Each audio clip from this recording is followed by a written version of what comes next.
Hello दोस्तों। आप सब लोग कैसे हो? मुझे उम्मीद है आप सब लोग बहुत अच्छे होंगे। और जैसा कि आज का टॉपिक आप देख रहे होंगे कि यूनाइटेड किंगडम जो है वो कॉमनवेल्थ गेम में नहीं दिखाई देता है, जबकि ओलंपिक में वो दिखाई देता है। और जबकि जो यूनाइटेड किंगडम है उसका वो एक ब्रिटिश वही है जिसने ब्रिटिश एम्पायर खड़ा किया था। और कॉमनवेल्थ गेम्स उसके जो कॉमनवेल्थ कंट्रीज हैं वो उसके मेंबर्स हैं। तो इस वीडियो को डिटेल में जानने की कोशिश करते हैं। तो चलिए शुरू करते हैं। मेरा नाम अंकित है, आपको ये बता दूं मेरा नाम अंकित है। चलो शुरू करते हैं।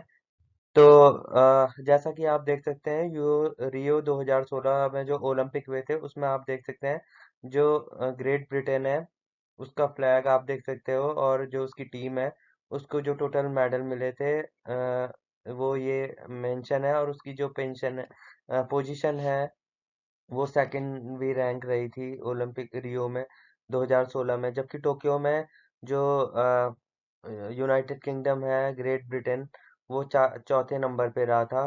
और उसका आप ये देख सकते हो फ्लैग यूनियन जैक। तो ये ये थी बात ओलंपिक की।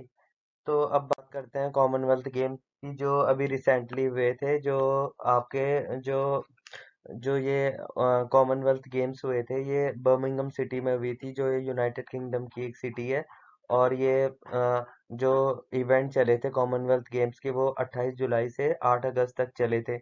तो आप इसमें देख सकते हो कि इसमें आपको कहीं पे भी ग्रेट ब्रिटेन या यूनाइटेड किंगडम जो आपने ओलंपिक में जो मेडल टैली में जो फ्लैग देखा था वो यहाँ पे कहीं नहीं दिखाई दे रहा है मेडल टैली में।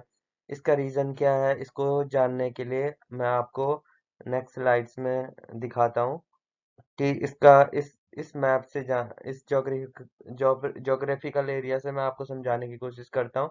तो जो यूनाइटेड किंगडम है जैसे आप देख रहे हैं उसका जो ये फ्लैग है इसको यूनियन जैक भी बोलते हैं। तो ये अपने आप में एक कंट्री है। और ये पूरी कंट्री यूनाइटेड किंगडम कहलाती है।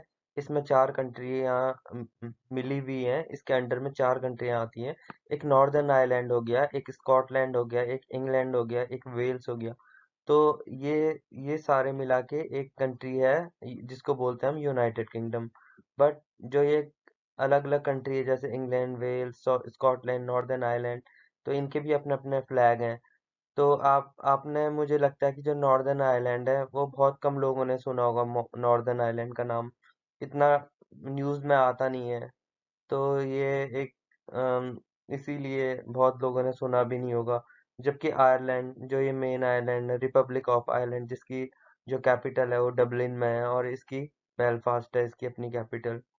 स्कॉटलैंड की एडिनबरा है, वेल्स की कार्डिफ है और इंग्लैंड की लंदन है। और जो लंदन है वो यूनाइटेड किंगडम की भी एज ए होल इस कंट्री की भी कैपिटल है, और जिसका पार्लियामेंट है वेस्टमिंस्टर में, लंदन में। तो आप जैसे देख सकते हैं कि जो मैंने ये सारी जो कंट्री दिखाई है England, Scotland, Wales, Northern Ireland वो इस टैली में है। जबकि वो जबकि United Kingdom as a whole नहीं है। तो आप देख सकते हो इनकी जो पोजीशन है, सेकंड आया था इंग्लैंड इस पोजीशन में इस कॉमनवेल्थ गेम के इवेंट में। स्कॉटलैंड का पोजीशन छठवां था, और इसका वेल्स का आठवां था, और नॉर्दर्न आयरलैंड का आपका 11वां था। तो इसको और फर्दर जानते हैं कि जो ये यूनाइटेड किंगडम है जिसका ये यूनियन जैक है फ्लैग, वो एक ज्योग्राफिकल एरिया से की बात की जाए तो इसमें चार कंट्रियां हैं, Wales, England, Scotland and Northern Ireland. तो इसको हम सोवेरेन स्टेट बोलते हैं। और जबकि जो एज ए सेपरेट अगर हम England, Scotland, Wales, Northern Ireland की बात करें तो ये कॉन्स्टिट्यूएंट कंट्री है। ये कॉन्स्टिट्यूएंट कंट्री इसलिए है क्योंकि ये सारे मिलके as a whole United Kingdom को क्रिएट करते हैं।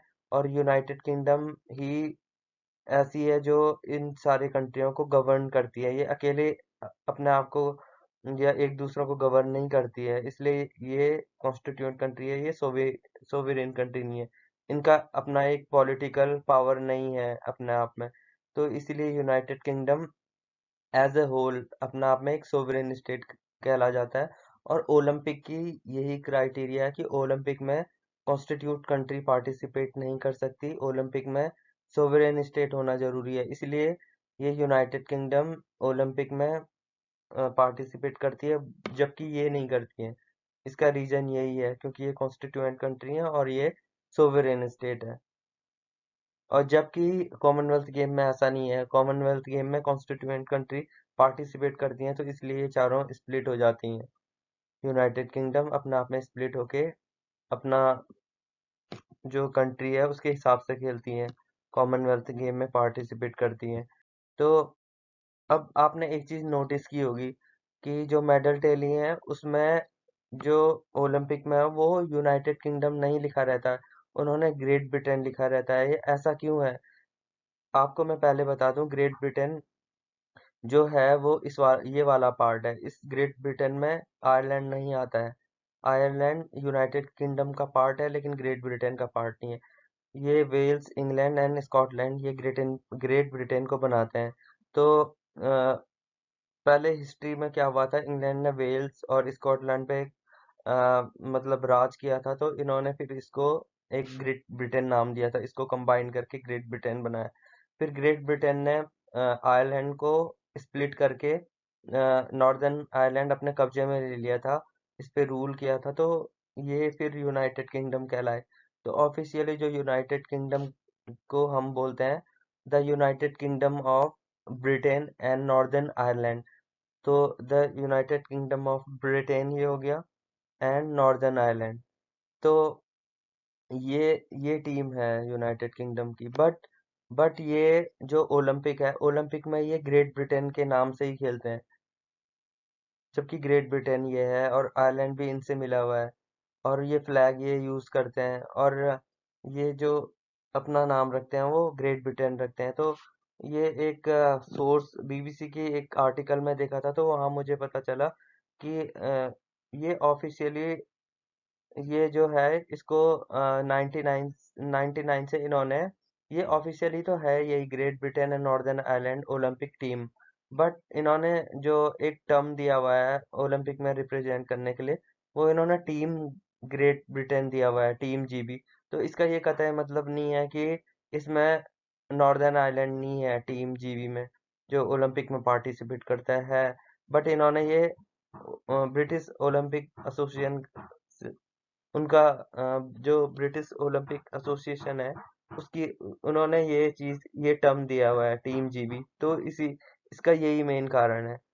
तो मुझे लगता है कि आप सबको ये नई बात पता चली होगी, जिनको ये बात पता नहीं रही होगी, और आपको ये चीज ये इंफॉर्मेशन थोड़ा अच्छी लगी होगी। तो मैं ऐसी वीडियो आपके सामने लेके आऊंगा, यूके से लेके इंडिया के डेवलपमेंट से रिलेटेड, यूके के डेवलपमेंट और अवेयरनेस से रिलेटेड, एजुकेशन, एवरीथिंग, उम, जो भी इंफॉर्मेशन मुझे सही लगेगी मैं आपके समक्ष लाते रहूंगा। तो आई होप आप इस आपने इस वीडियो को एंजॉय किया होगा, और मैं अब अपने वीडियो को यहीं पे, इस टॉपिक को यहीं पे विराम देता हूँ। तो तब तक के लिए बाय, धन्यवाद दोस्तों ये वीडियो देखने के लिए।